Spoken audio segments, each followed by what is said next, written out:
G'day lads. Got a broken gear sack mount. It's the bits of steel that they give you to do the job. Flexing. I'm going to try a couple of different repairs on it. You can see it's broken in here. The other side's cracking as well. Constant pounding, and I've carrying a bit of weight these days on the gear sack as well. So number one, I'm going to beef it up, and number two, I'm going to try a different plan.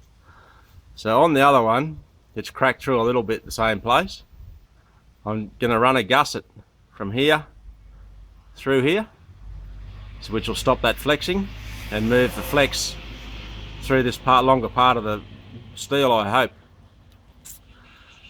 On the other piece, the piece to replace this, I'm going to actually use two pieces of steel and make it like a spring.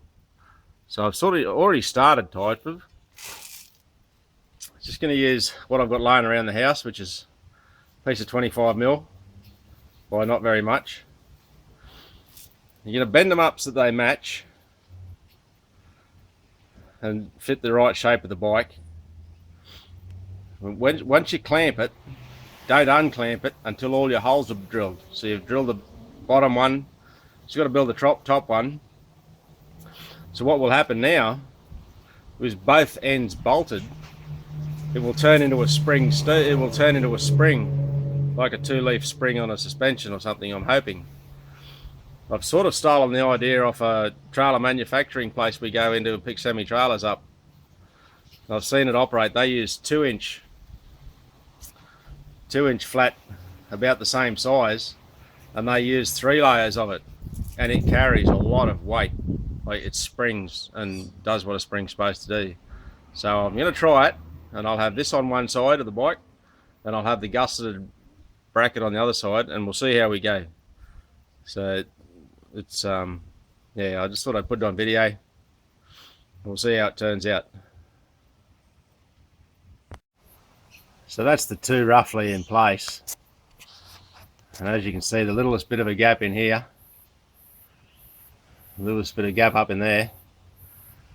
As we tighten the bolts up, that should be where the spring leaf effect comes into it, and hopefully over many miles should prove to work. Time will tell. Once again, just a little bit of off-cut scrap that we're going to use. So that's what will end up happening. We'll end up putting running a gusset through there like that. And there's enough scrap on the other side that all we need to use is that one little bit of scrap flat there. And we can do both ends with that one little piece. So we'll just clamp it like that with the vice grips, tack him on both sides and weld him up. Now I'm gonna try, just because to me it sounds common sense, we're going to run the gusset on this side, one side, and we'll run the gusset on the other side, which, I don't know, instead of running it down this side and causing it all to flex in this one spot here, running the stress, it might run the stress through a lot larger area of the flat. So that's the thinking anyway. We'll give it a go, see what happens. So that's what the second one looks like. Gusseted left and right, like I say. So it should maybe take the twist